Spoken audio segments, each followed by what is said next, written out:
boa tarde. Você que nos acompanha aqui pelos canais da ACESP, especialmente aqui com a TV Osasco, iniciamos mais um programa PM a Comunidade e hoje falando de um assunto extremamente importante e atual, que é a violência doméstica. Trouxemos hoje aqui nos nossos estúdios um especialista da área de direitos humanos, o capitão Belo, do Departamento de Polícia Comunitária e Direitos Humanos. Temos a Major Eunice, que é a coordenadora operacional do 42º Batalhão, que atua aqui em Osasco e que está agora desenvolvendo um trabalho também ligado à violência doméstica.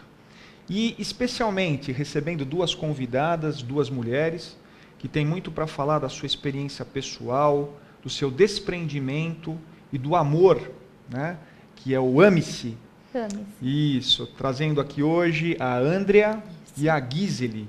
São duas irmãs e que vão tratar com muita seriedade, muito respeito este tema, este assunto que está hoje reverberando aí em todos os meios de comunicação, é alvo inclusive de atenção especial do Ministério da Justiça.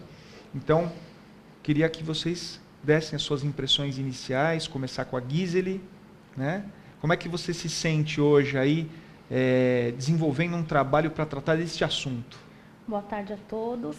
Eu estou muito realizada, né?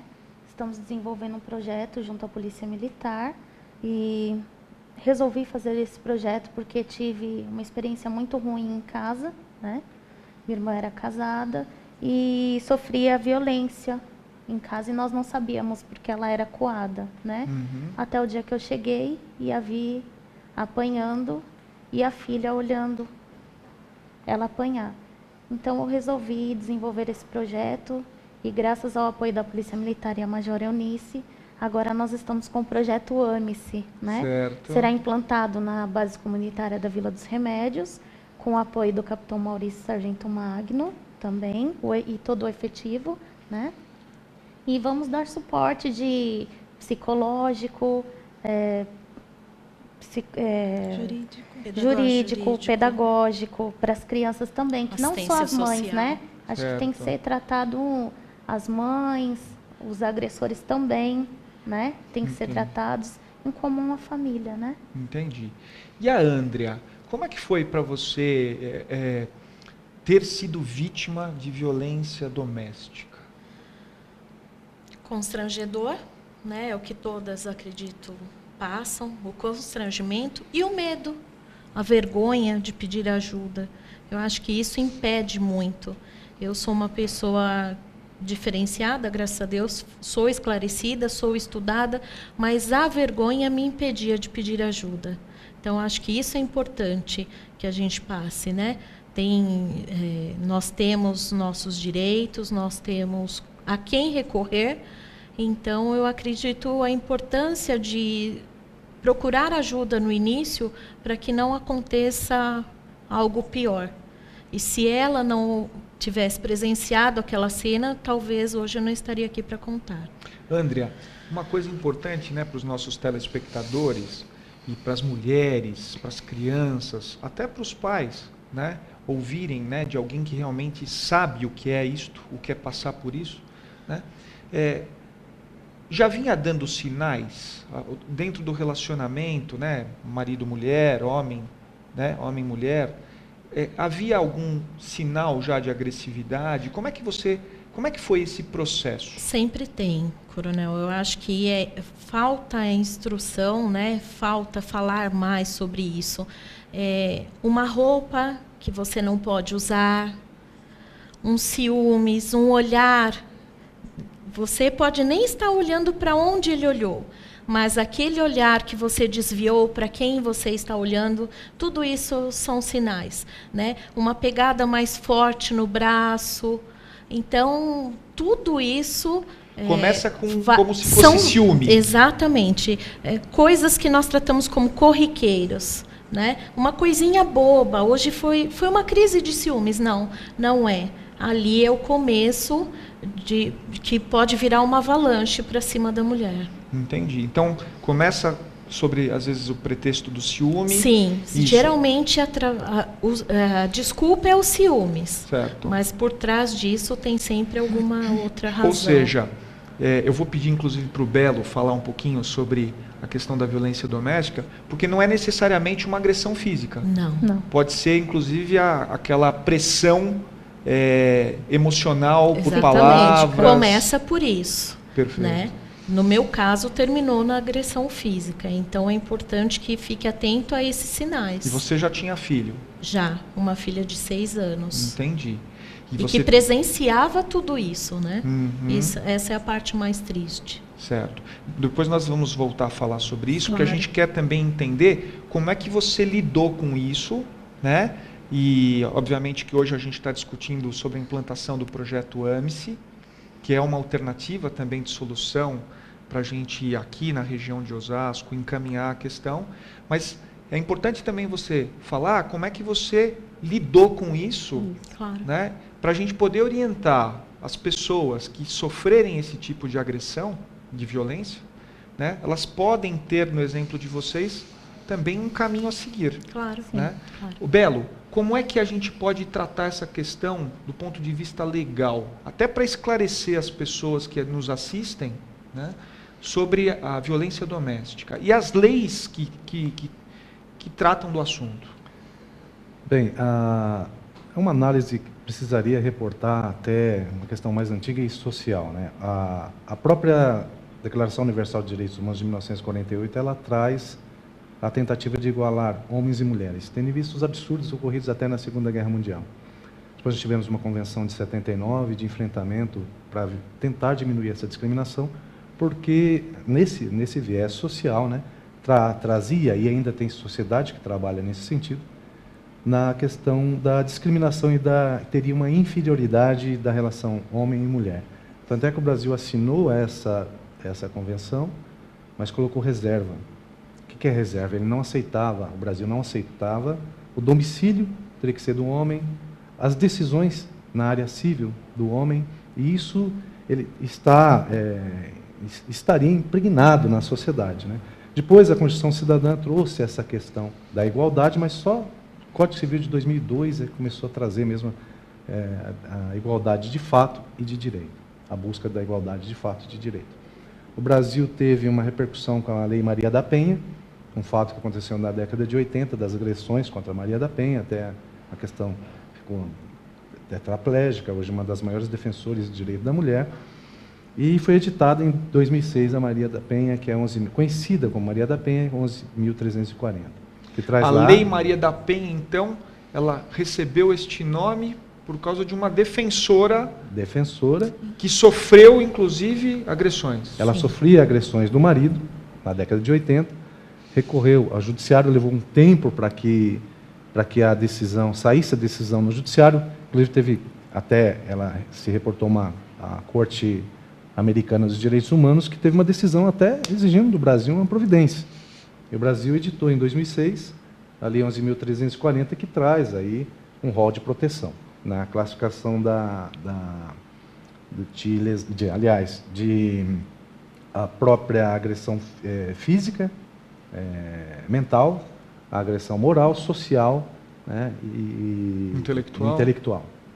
E tem essas questões e agora um reforço com a lei do feminicídio. E o que é o feminicídio? É uma questão que traz para a morte da mulher referente à violência doméstica, relação da violência doméstica, traz agrava.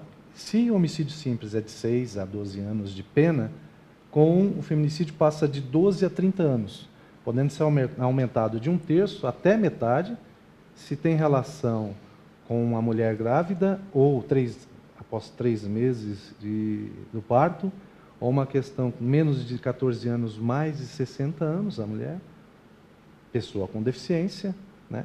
Então tem essa caracterização. Ou na frente até do ascendente, descendente, filhos dos pais dela. Ou seja, para ficar claro para os nossos telespectadores, se decorrente desta violência houver como resultado a morte da mulher, tem este agravamento da pena, é isso? Sim.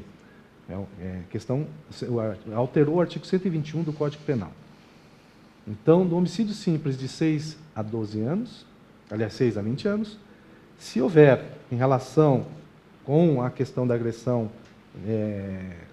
colocada na Maria da Penha, agressão doméstica, se houver a morte, tem a definição do feminicídio, que vai de 12 a 30 anos, e essa pena pode ser aumentada. Se é uma pena de 20 anos, tem 1/3 da pena, 6 para 7 anos, tem que fazer o cálculo, 26 anos de pena de reclusão. Então, tem essa de 1/3 até metade da pena pode ser colocada, pode ser aumentada a pena dessa agressão. Lembrando-se que começa com reclusão com 12 anos, caracterizando essa questão de se o homicídio tem relação com a questão da violência doméstica. Entendi. Agora, que também fique muito claro, né, que, por exemplo, hoje a gente ouve muito falar a questão do assédio, né? O assédio é um tipo de violência também, né? E não é necessariamente doméstico. O assédio está no ambiente de trabalho, né? O assédio está nas relações, né? Nas diversas relações que a gente possa ter. E isso acontece também do homem para a mulher, da mulher para o homem, ou também entre gêneros. Sim. Não é verdade? Sim. Então hoje a gente também precisa desmistificar, porque a violência doméstica, ela não está atrelada necessariamente só contra a mulher, mas também contra o homem, contra a criança, contra o idoso, né? Então, assim, a gente tem uma gama muito grande, né, de pessoas que podem ser vítimas da violência doméstica. Sim, e lembrando até que a definição na lei, ela traz uma questão que não precisa ser só no ambiente lá na residência, né? E não só a relação entre marido e mulher, mas aquela situação que tem uma relação de afeto. Pode ser não só marido e mulher, pode ser com outras pessoas que integram o lar, ou até fora dele, mas relativa à questão do afeto. Então, são os elementos da lei. Traz esse posicionamento. O fato, não aconteceu na residência, aconteceu fora, na rua. Se tem aquela relação de afeto, se foi por isso, é caracterizado, colocado na Lei Maria da Penha. Muito bem. A Major Eunice, como eu disse, é coordenadora operacional do 42º Batalhão e desenvolve uma série de atividades, né? E especialmente na base Vila dos Remédios. Como é que é o surgimento deste projeto novo, né, que está sendo implementado neste momento, Eunice? Sim, eu gostaria de agradecer a presença da Gisele e da Andrea, que são parceiras da Vila do Remédio, inclusive no projeto Vizinhança Solidária. Já são parceiras nossas há algum tempo. E conversando com o capitão Maurício, que é o comandante da companhia, ele, sabendo do meu envolvimento com a questão da violência doméstica, me apresentou a Gisele e nós idealizamos o AMICE. Por que AMICE? Na minha fase como capitão, que eu fiz o meu mestrado profissional, eu fiz um trabalho sobre violência doméstica familiar. E aí eu quero incluir no que o senhor falou, né, da violência doméstica envolver a mulher, o homem, a criança, os idosos e os animais, que o senhor esqueceu. Né? Os animais também fazem parte desse ambiente doméstico e também são vítimas. Inclusive, existe um trabalho na nossa polícia, do Major Hobbes, que fala sobre isso, que um dos sinais da violência doméstica contra a mulher ou contra a criança ou adolescente pode ser os maus-tratos ao animal. Porque muitas vezes o agressor agride o animal, o cachorrinho da família, o gato da família, para querer atingir a esposa e os filhos. Então, existe até um estudo do FBI falando disso. Olha só. Que numa situação, na década de 70, quando eles estavam investigando um serial killer, né, uma pessoa que estava matando em série, eles não tinham dados para chegar até a pessoa. Então, eles voltaram, programaram a idade daquele agressor, voltaram alguns anos e buscaram nos arquivos crianças ou adolescentes que agrediam animais. E, através desse registro, eles chegaram àquele agressor daquela época. Ou seja, é uma espécie de carência. Então, Sim. O agressor, ele tem alguma carência, que é a forma, às vezes, de ele lidar com essa carência é a agressividade. Pode ser. E essa agressão ao animal já é um indício de que alguma coisa não vai bem, né? Uhum. Então, o Major Hobbes, inclusive, ele levantou vários casos de agressão à mulher e às crianças dentro do lar, que essa agressão iniciou com os animais. Era uma forma de atingir os adultos, ele agredia o animal. E a violência foi progredindo, até agredindo a esposa e os filhos, né? Então, como eu trabalho há algum tempo essa questão da violência doméstica, fui chefe de Copom por muito tempo, então a nossa grande demanda é a desinteligência, e 70% da desinteligência ocorre dentro do ambiente doméstico familiar, como o Belo falou. O vínculo de afetividade existe, mas às vezes dentro daquele lar existem pessoas que têm o vínculo de parentesco e o vínculo domiciliar. São pessoas, às vezes um parente ou uma pessoa que aluga um cômodo no fundo que tem um vínculo domiciliar com aquela família. E, às vezes, esse inquilino pode ser vítima ou pode ser agressor. Então, o que retrata esse ambiente, esse teatro, né, onde as pessoas convivem, que é um ambiente doméstico familiar. E existe esse vínculo de afetividade entre as pessoas. Eu acho muito importante dessa sua fala é que você reporta a tua experiência como chefe do nosso Centro de Operações da Polícia Militar, que é o local para onde todas as pessoas que recorrem à polícia ligam lá para o 190. Então lá a gente fica sabendo exatamente como é que o crime aconteceu, como é que a violência doméstica aconteceu. Então, esse dado que você fala, que 60% da violência ocorre no ambiente do lar, né? 70%. 70% é realmente muito importante. Nós voltamos no segundo bloco ainda com este tema, violência doméstica. É muito rápido, aguardamos você no próximo bloco. Muito obrigado.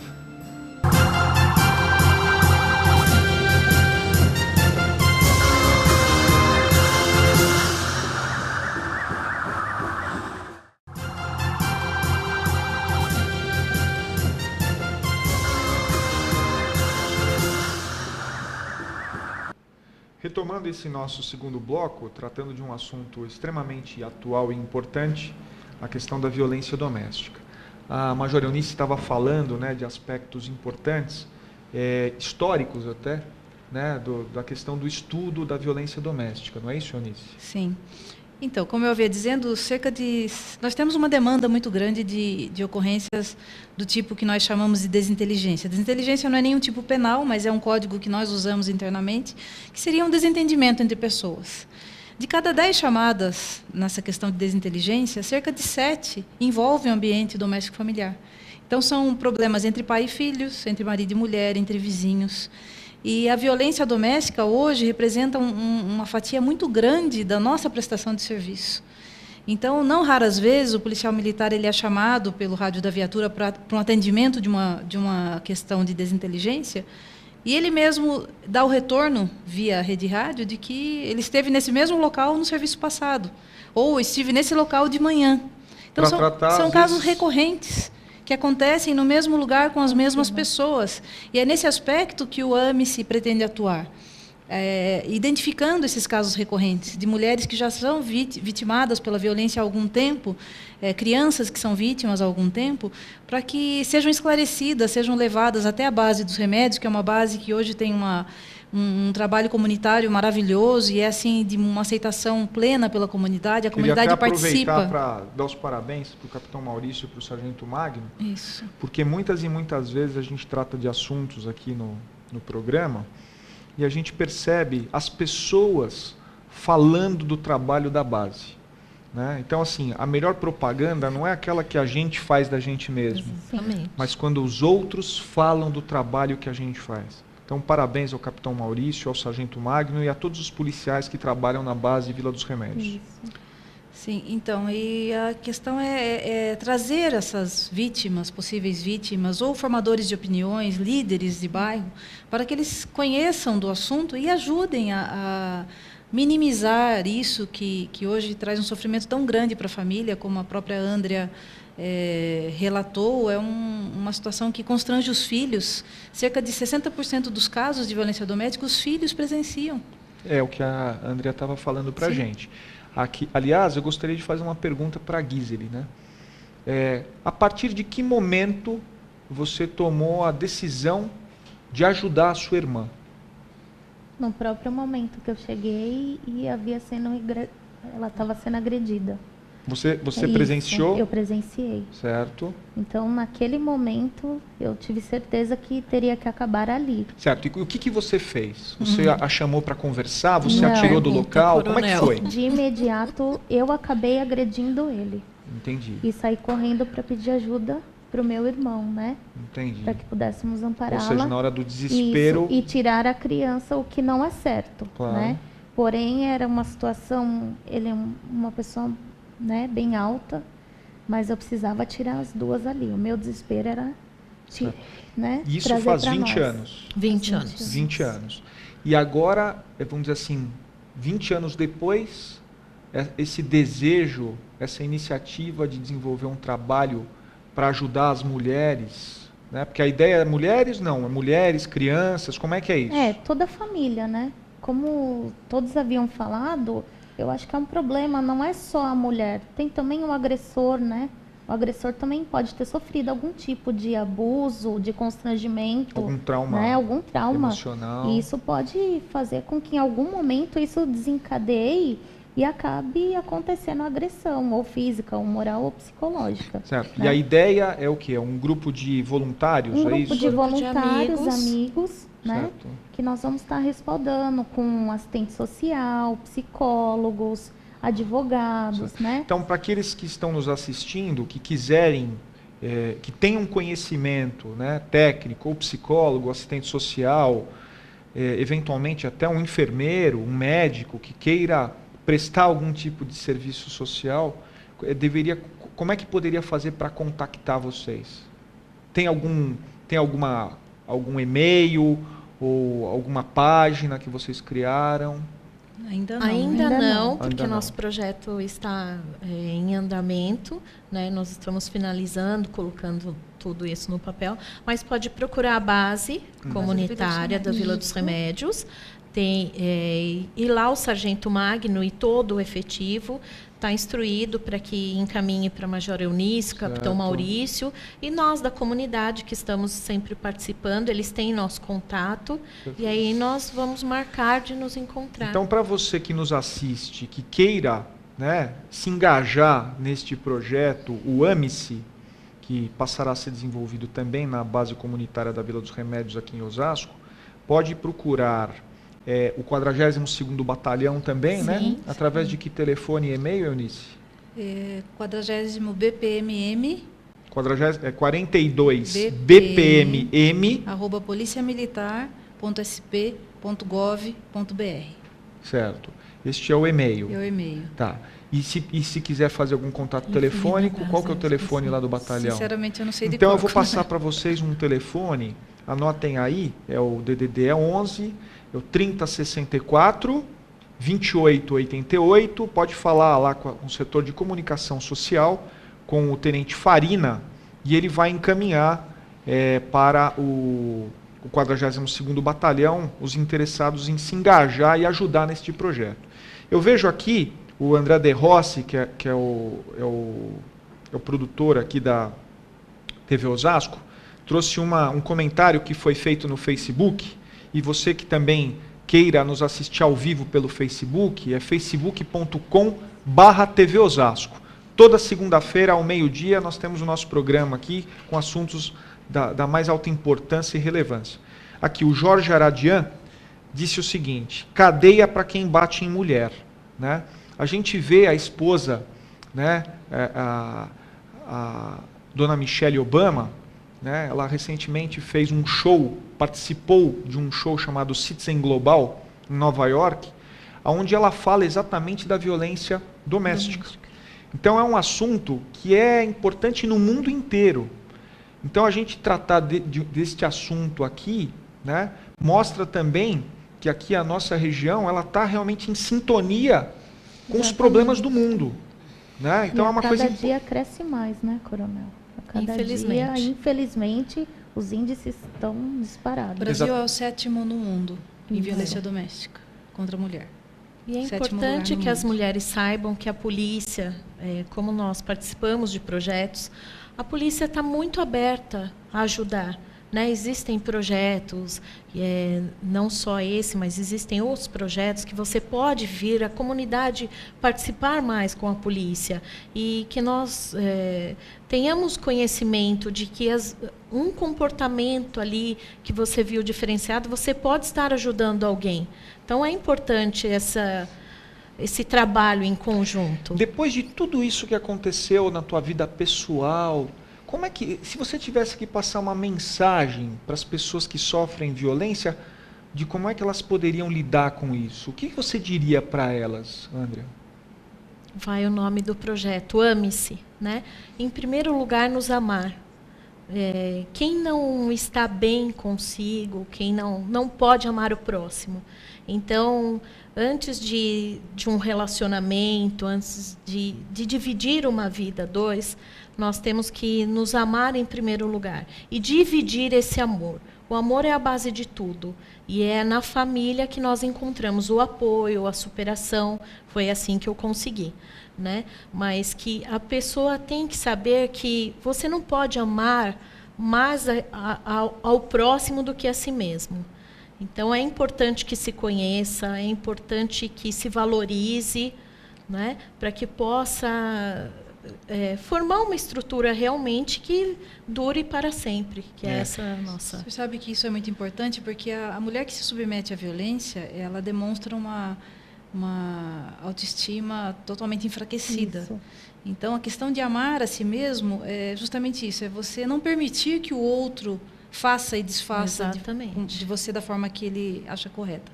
E isso é importante porque nós vemos casos de muitas adolescentes que se submetem a situações assim de violência moral, sexual, intelectual por parte dos próprios namorados. Quer dizer que nós percebemos, até um dos objetivos do projeto, esclarecer as pessoas, levar o conhecimento, porque muitas vezes a pessoa se submete a esse tipo de coisa por falta de conhecimento, exatamente, por falta de um jogo de cintura, de conduzir o relacionamento da melhor forma. A Andrea falava no início que ela deixou de pedir ajuda por vergonha, uma coisa tão simples. Não é uma coisa tão simples.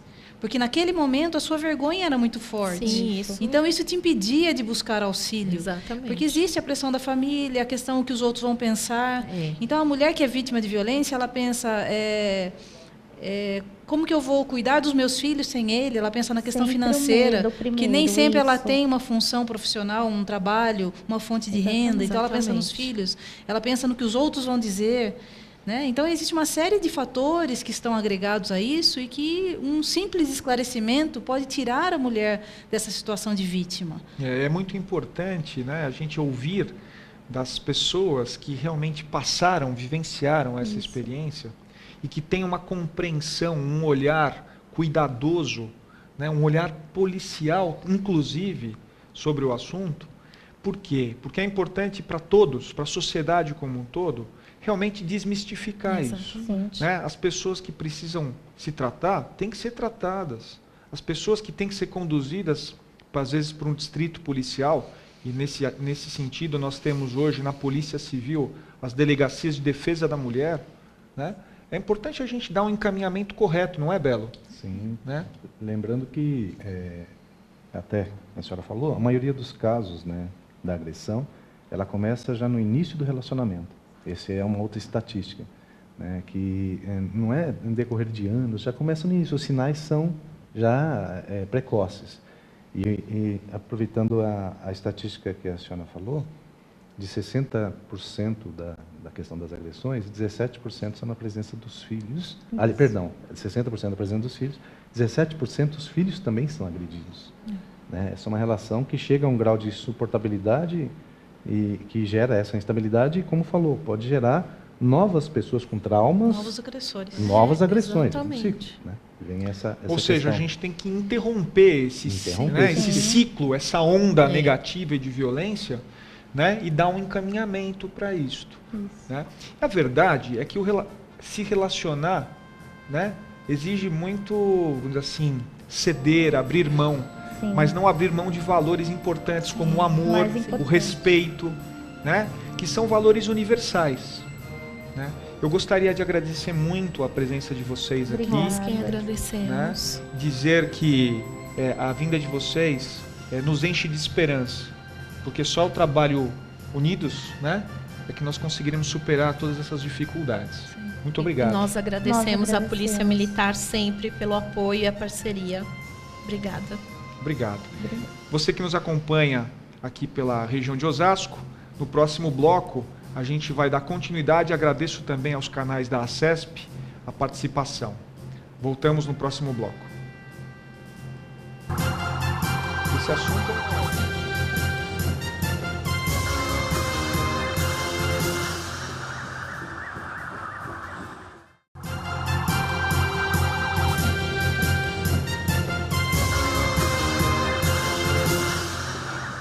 voltamos agora para este terceiro bloco, porque assim, o programa realmente, nós estamos tratando aqui, questão da violência doméstica, tem realmente um interesse maciço, né, da população. Aqui a Gorete Saldanha faz a seguinte pergunta: a violência de crianças e adolescentes são reflexos do pai violento em casa? Eu vou dizer, eu sou pai de 2 filhas, né? E a verdade é que a atividade policial ela é uma atividade difícil, né? A gente lida com a questão da violência urbana, a gente cuida muito dos outros e muitas vezes a gente deixa de olhar para dentro da nossa própria casa. E às vezes você está irritado e você transfere, sim. Você é um modelo, você educa, você é o espelho dos teus filhos. Então, é super importante, né? Você ter um ambiente familiar, alguém que te alerta. Então, a minha mulher, muitas vezes, comenta comigo, né? Eu tenho muita sorte, porque eu sou casado com uma médica, que é uma mulher que cuida de pessoas. Então, às vezes, ela fala: Marcelo, que em casa eu não sou coronel, em casa eu sou marido, né? Então, olha, precisa tomar cuidado, porque, às vezes, o que você fala, uma pode não estar entendendo direito. Graças a Deus, você ter um diálogo aberto com os filhos, né? Pode evitar a transferência, às vezes, né, de questões que você não trabalha bem dentro de você. Eu sou ser humano. Você também tem irritabilidade, você fica nervoso, né? Às vezes você não se sente compreendido. Não é assim? Não funciona assim? Sim, com certeza. Eunice também é mãe. Sim, de não 4. De 4 filhos. Sim. Né? Como é que é a tua experiência como mãe? Eu falo que se eu pudesse, eu teria até mais um. Eu gosto muito da maternidade, né? E é uma das missões mais difíceis, né, coronel? Eu acho que se fosse fácil, eu viria com uma cartilha para que a gente lesse e se instruísse, mas não é fácil, é bastante difícil mesmo. E a violência dos adolescentes hoje na rua, com certeza, tem a ver com coisas que eles veem dentro de casa, né? Sim. Que nós reproduzimos aquilo que nós vivemos, nós somos aquilo que nós aprendemos, né? Então, nós percebemos no perfil dos adolescentes hoje na rua traços muito fortes de agressividade, de desrespeito. Onde eles aprenderam a serem agressivos e desrespeitosos? Com certeza foi dentro de casa.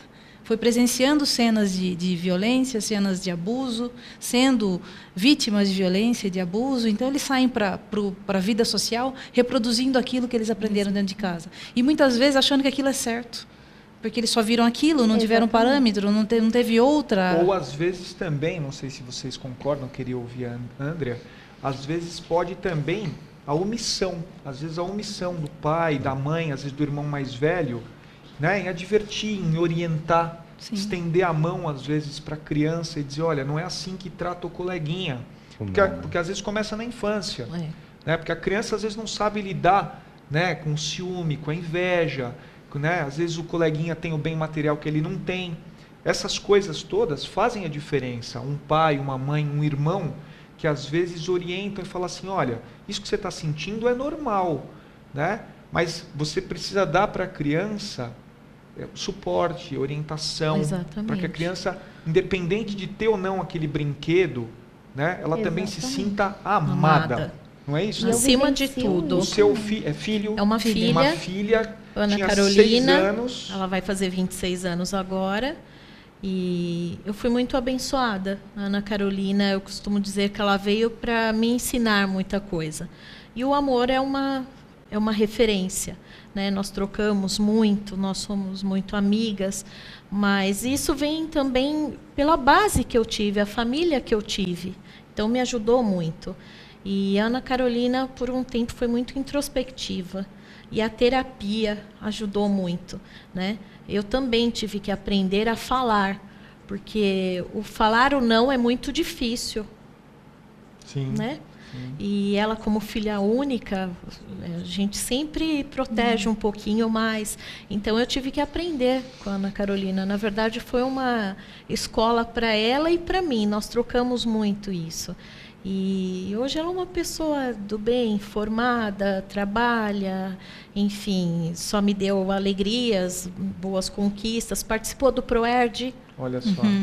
Né? Que dá uma diretriz tão grande de cidadania e civilidade. Coisa boa. Então, nessa parte eu fui bem amparada. Fez toda a diferença. Muito bem. Uma pergunta aqui para o Capitão Belo. Como faço para denunciar um vizinho que bate na esposa? Não quero ser identificada. Então, a própria questão da Maria da Penha e uma revisão do Supremo Tribunal Federal, em 2012, trouxe a própria questão da ação penal incondicionada, né? Pública incondicionada. E o que é isso? Não é necessário que a mulher denuncie, que a mulher se apresente como uma questão da lesão, que ela sofreu a lesão. Mas qualquer um pode denunciar, inclusive a denúncia anônima. Então, pode efetuar... E aí a sua colocação já responde aqui a pergunta do Carlos Souza, né? Homem também pode denunciar a mulher que bate nele? Sim. Vamos dar importância a isso. É um assunto referente ao telefonema. Qualquer pessoa pode ligar, pode denunciar, isso vai ser verificado e a Polícia Civil vai instaurar um inquérito e depois buscar as provas. Quanto à questão qualquer pessoa pode denunciar, por favor, repita a pergunta. Homem também pode denunciar a mulher que bate nele? Vamos dar importância a isso. Essa é uma abordagem moderna, né, atual. A doutrina está começando a trabalhar com isso. O judiciário também, em alguns julgados, que tira a questão de ser só mulher do tipo penal e trata daquele indivíduo, daquele ser em situação de vulnerabilidade, que ele não tem a capacidade de defesa. E pela questão da insuportabilidade das agressões, ele pode sim fazer. E não importa se é homem, mulher, e tem até uma relação mais nova no direito, que são casais homoafetivos. Perfeito. Entendeu? Que fecha esse raciocínio, que um pode sim fazer essa denúncia referente ao outro. Ou terceiro, inclusive, né, referente aos dois. Perfeito. Tem, inclusive, uma colocação do Antônio Carlos. Existem mulheres que batem homens. Chega de feminismo. Né? Na verdade, a gente precisa desmistificar a questão do feminismo como uma coisa ruim. Na verdade, o movimento feminista é legítimo, né, não só na busca dos direitos, né, igualitários, mas também da consideração de alguns direitos que às vezes não são levados a efeito no caso das mulheres. Sim. Então, eu acho importante, o movimento feminista não é ruim. É um movimento como qualquer outro, legítimo, nós temos que respeitá-lo. Inclusive, teve um caso recente, né, capitão, nós conversamos, da enfermeira que faleceu na sexta-feira, né, que foi perseguida, já havia Várias boletins de denúncias. ocorrência, denúncias, ela e o marido brigando pela guarda da filha, e ela veio a óbito porque, né, as leis ali não foram aplicadas, ou Pode até configurar ela não teve um feminicídio, amparo. como você falou, Sim. né? Sim, nesse caso dela, a própria imprensa divulgou, né, que não houve, pelo judiciário, né, Sim. a concessão e da proteção, Medida protetiva. a medida protetiva, né, Sim. que essa é um destaque que saiu na imprensa. Ela tinha aí fatos já que registrados e, infelizmente, aconteceu. Outra aqui pergunta, né, do Antônio Miranda. Não podemos mais considerar que em briga de casal ninguém deve se intrometer. A denúncia tem que ser feita imediatamente? É interessante essa pergunta, porque antigamente, se algum vizinho ligasse, a viatura não ia até o local. Hoje, por conta da mudança da lei, qualquer pessoa que acione o 90, porque está ouvindo a mulher ser agredida, a viatura vai até o local e atende a ocorrência. Não importa quem denuncie, a violência está acontecendo e a viatura vai até o local. É a ação pública incondicionada, Incondicionada, né, que nós havíamos falado. A Maria Carolina, final do telefone 4279, pergunta: é considerado violência familiar quando não há agressões físicas, mas agressões verbais e humilhações? Sim. Sim, né? Sim. Belo? Sim, inclusive tem até julgados interessantes nesse caso, que o marido chegou a proibir a mulher que ela se cuidasse. Não é agressão física, mas proibiu que ela utilizasse um batom, utilizasse secador de cabelo, e quebrou toda a aparelhagem dela, disse a própria vaidade da questão da mulher, né? E proibindo até que ela visitasse a mãe. Né? Então, sem violência física, mas aquela pressão, um grau de insuportabilidade, e houve julgado referente a isso. Caiu na Maria da Penha. Aqui. A Ana Luísa: há locais para abrigar mulheres e crianças vítimas de violência? Esse tema é Pode-se bastante determinar o interessante. afastamento do agressor do lar dessas mulheres? Com relação ao distanciamento, ao afastamento do agressor, essa é uma decisão judicial. Então, obviamente, que a mulher, o homem, a criança, enfim, a pessoa que for vítima da violência, ela tem que entrar realmente, né, com uma ação cautelar, né, de tal sorte que o juiz vai definir, inclusive, qual é a distância que o agressor, seja quem for, tem que ter um amparo jurídico. E a pergunta realmente é, há locais para abrigar mulheres e crianças vítimas de violência? Então, a própria Lei Maria da Penha, ela traz no seu corpo a existência de casas-abrigo. É a casa-abrigo que a lei contempla. Mas, infelizmente, no Brasil todo, nós temos um pouco mais de 50 casas-abrigo. É um número bem inferior ao necessário, como já falei desde o início, é uma ocorrência que acontece com muita frequência, existem muito pouco a casa-abrigo no Brasil. Nós temos até dentro do nosso projeto, nós estamos com agenda já para visitar a Casa Eliana de Gramont, que é uma das casas que abrigam a mulher vítima de violência. E inclusive, ela fica onde, esta casa? O lugar não é divulgado. Okay. Normalmente, o lugar onde a mulher é levada não é divulgado justamente para que o agressor não tenha acesso. Perfeito. Mas a mulher e as crianças são acolhidas. Elas são amparadas. São amparadas, tem alimentação, roupas. Eu conheci uma casa assim em Sorocaba, que é a Casa Valquíria Rocha, Casa-Abrigo Valquíria Rocha, e por incrível que pareça, para mostrar que todos nós somos iguais, a primeira vítima, mulher, de violência doméstica, abrigada pela Casa Valquíria Rocha em Sorocaba, era uma policial militar. Foi a primeira vítima abrigada. Ela sofria violência por parte do marido. E eu a conheci, foram décadas de violência. O marido era policial? Não, o marido não era policial. Ela era policial feminina. E ela foi abrigada pela Casa Valquíria Rocha. A Casa Valquíria Rocha em Sorocaba é um dos exemplos no Brasil, uma casa muito bem estruturada, mantida por uma ONG. O endereço também não é divulgado, mas é uma das poucas casas que existem no Brasil. Só que a lei determina que isso aconteça. Então, eu sinceramente desconheço aqui na região de Osasco se existe uma casa-abrigo, e onde ela fica também não sei, mas é um trabalho a se buscar também. Talvez seja algo até para que o nosso prefeito, os nossos prefeitos possam realmente atentar. Investir. As perguntas são inúmeras, nós vamos procurar registrá-las e, na medida do possível, nós vamos voltar a esse tema tão importante. Mais uma vez, agradecendo a você que nos assiste. Hoje nós tratamos aqui da questão da violência doméstica. No próximo bloco, nós vamos continuar conversando com as mulheres policiais que fazem a diferença, não só na Polícia Militar, mas aqui na área do CPA M8. Muito obrigado pela sua assistência. Continue conosco.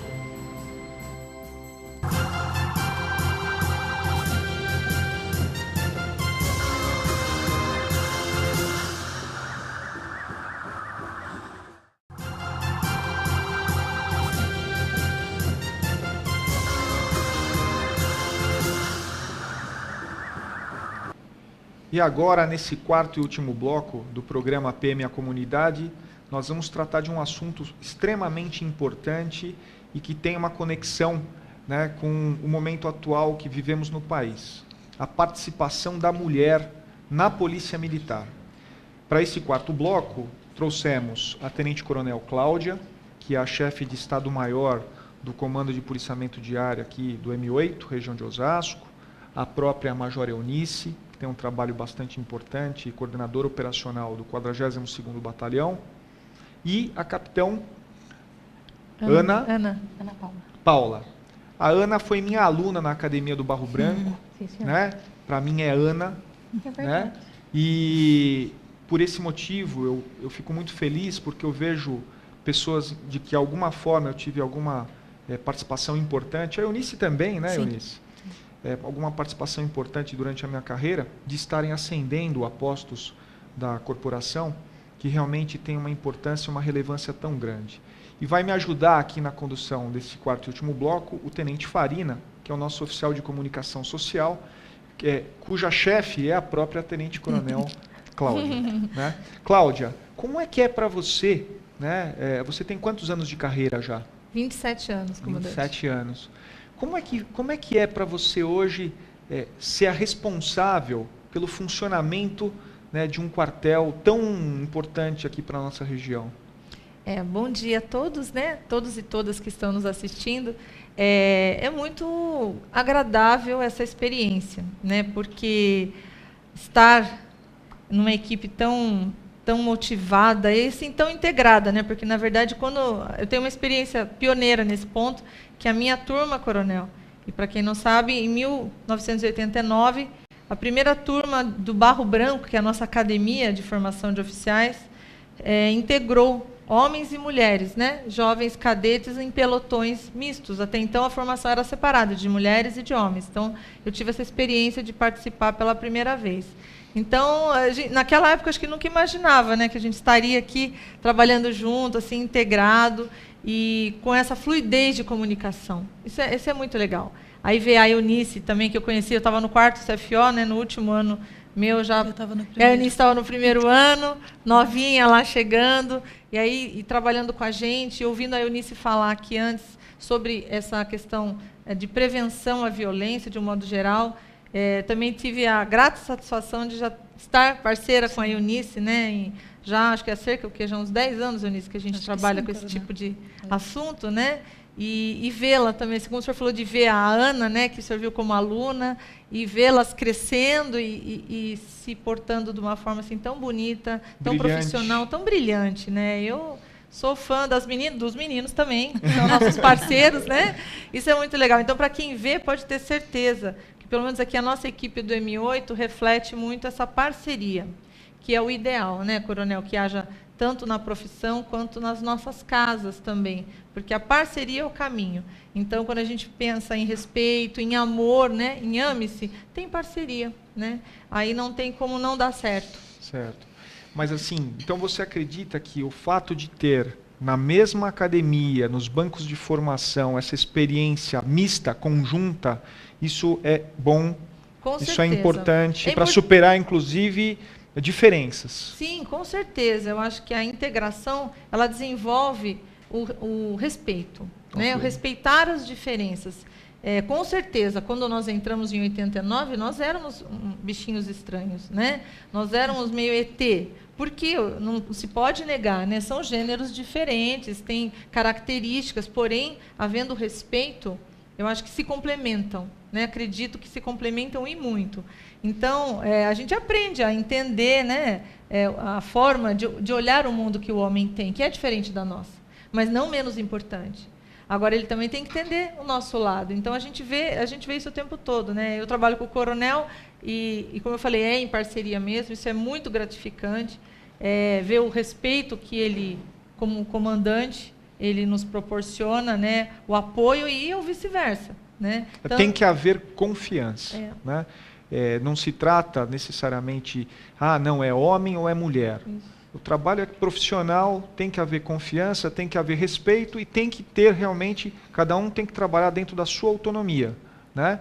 De tal sorte que eu nunca devo desprestigiá-la. A gente tem que buscar sempre o caminho do diálogo, da conversa, até para buscar soluções mais ajustadas para o caso, né? Para cada caso que a gente tenha que resolver. Também queria ouvir a Eunice, né? Porque eu sei que a Cláudia já trabalhou no choque, já trabalhou no tático, né? Ela já foi comandante de batalhão. Então, ela tem uma vivência operacional bastante importante, né? E você, Eunice, como é que foi para você assim ser uma das oficiais desbravadoras aí desse momento atual da polícia? Sim, nós somos muito questionadas, né, a respeito disso. As pessoas acho que têm curiosidade, né, de saber, porque hoje eu estou na função de subcomandante do 42º Batalhão, trabalhamos juntos na Tocha Olímpica, né, coronel? Isso. Vários policiais trabalhando no mesmo evento, mas a minha formação iniciou-se no batalhão feminino, à época ainda existia uns batalhões femininos, que eram batalhões formados só por policiais femininas, voltadas ao cuidado com mulheres, crianças, idosos, pessoas que vinham do Nordeste para o estado de São Paulo. Então, nós tínhamos uma função específica de assistência social. Sim. Então, tive essa experiência, essa grata experiência de trabalhar no antigo RPFEM, que era o Rádio Patrulhamento Feminino. E foi uma experiência muito rica. Foi um trabalho assim que acho que tem muito a ver comigo, né? Essa coisa de mexer com gente. E o nosso trabalho, nós mexemos com gente que precisa precisa da gente. Isso são pessoas que, eu sempre falo com a tropa, ninguém liga 190 para convidar o policial do atendimento para comer bolo de aniversário. Não. As pessoas ligam em estado de crise, em estresse extremo, uma necessidade extrema, e nós estamos ali para servir nesse momento. Então, no RPFEM, no Rádio Patrulhamento Feminino, eu tive essa experiência muito grata de trabalhar só com policiais femininas atendendo a sociedade de forma assistencial. Depois eu fui para o interior, que eu sou da terrinha, né? Eu sou de Piedade e à época eu morava em Votorantim. Trabalhei como comandante de pelotão em Votorantim, que era um batalhão, o 40º Batalhão do interior, que era um batalhão misto, haviam mulheres e homens. Então foi a minha primeira experiência com homens no trabalho. Mas foi assim, bem tranquilo, fiquei 6 anos lá. Na época, o 40º Batalhão tinha 17 municípios para atender. Então, era uma tropa mista e, como foi dito no início, apenas 10% eram mulheres, o restante todos homens. 10% da polícia militar é composto por mulheres. Né? Ainda há uma prevalência muito grande do sexo masculino. Sim, sim. Embora a carreira de oficial feminina seja tão concorrida ou mais, né, na FUVEST, como carreiras como medicina, turismo, jornalismo. Quando eu entrei, em 93, que eu prestei o vestibular, na época foi a maior concorrência candidata à vaga, porque eram 20 vagas e havia uma taxa de 67 candidatas por vaga. Então, foi bem concorrido. Então, foi assim o início da mulher praticamente, né, há 4 anos só que existiam mulheres na Academia do Barro Branco. Continuando a minha carreira, em seguida eu trabalhei 7 anos no Comando do Policiamento do Interior 7, que é Sorocaba, como chefe do Copom, do atendimento 90. Na época nós tínhamos apenas Sorocaba atendida pelo 190, eram 600 mil habitantes praticamente, e houve a regionalização do Copom. Então nós trouxemos para Sorocaba o atendimento de mais 5 municípios, totalizando 1.200.000 habitantes sendo atendidos em Sorocaba. Então, foi uma experiência nova para os munícipes, para os policiais que trabalhavam ali. Houve uma revolução no atendimento da Polícia Militar na região, né? Daí passou de 1 para 10 municípios. E eu atuei lá por 7 anos. Foi uma experiência também bastante rica, bastante produtiva para mim. Foi quando eu tive contato com mais próximo de sentir qual era a necessidade da população. Que ali entravam todas, eram cerca de 3.000 ligações por dia. Mas agora, recentemente, antes de ser promovida a major, você comandava uma companhia, né? Sim. Você comandava a companhia de Jandira. Sim, comandei a 4ª Companhia do 20º Batalhão, que é sediada em Jandira, por 2 anos e 6 meses. Foi uma experiência maravilhosa.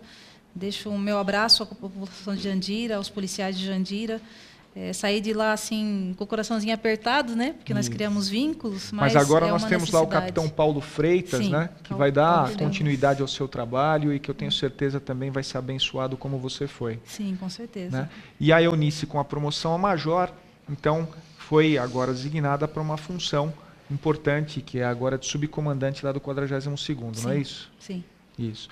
E a Ana? Ana, conta para mim um pouquinho da tua história de superação aí, de dedicação. Boa tarde a todos. Agradeço o convite do senhor, da TV Osasco, por esse espaço. A Polícia Militar é o meu único emprego. Eu tinha 17 anos, prestei o concurso. Eu sou do interior de São Paulo. É uma cidade que chama Mirassol, 500 quilômetros aproximadamente. E, coronel, eu sou tão feliz com o que eu faço. Eu gosto de gente, eu gosto de pessoas, eu acredito no ser humano. Então, é o trabalho que a Polícia Militar desempenha, que é cuidar de pessoas, não é isso? Nos momentos onde elas, de repente, não encontram saída. Eu sou feliz, comecei minha carreira no ABC Paulista, em 97. Depois eu fui para o litoral. Foi bacana ter essa experiência comandando também companhia em cidades pequenas, onde a população se aproxima da gente e somos respeitadas. Nunca tive dificuldade sendo mulher, sendo comandante. E hoje você cuida? Hoje eu trabalho na Diretoria de Polícia Comunitária de Direitos Humanos, aprendendo um pouco, retomando a parte de prevenção com o PROERD e também cuidando da parte de direitos humanos. Bom, para vocês entenderem a força da mulher na nossa instituição, eu gostaria de passar a palavra de encerramento dos nossos trabalhos do dia de hoje ao Tenente Farina, porque eu gostaria de dedicar este programa a um policial militar tombado em serviço. Coronel, gostaria de agradecer a todos por esse momento especial. E mais um dia, no sábado, um policial faleceu prestando serviço para toda a sociedade. Soldado Estrada. Soldado Estrada, no Itaim Paulista, uma abordagem policial, acabou sendo alvejado na sua face e faleceu. Então, toda a Polícia Militar, toda a família dos policiais militares, todos nós somos gratos pelo heroísmo que ele desenvolveu na prestação de serviços à sociedade. Muito obrigado, Estrada. E que o exemplo do soldado Estrada ecoe na nossa sociedade como um policial que dedicou a sua vida em defesa do povo e das pessoas que acreditam na Polícia Militar. Muito obrigado.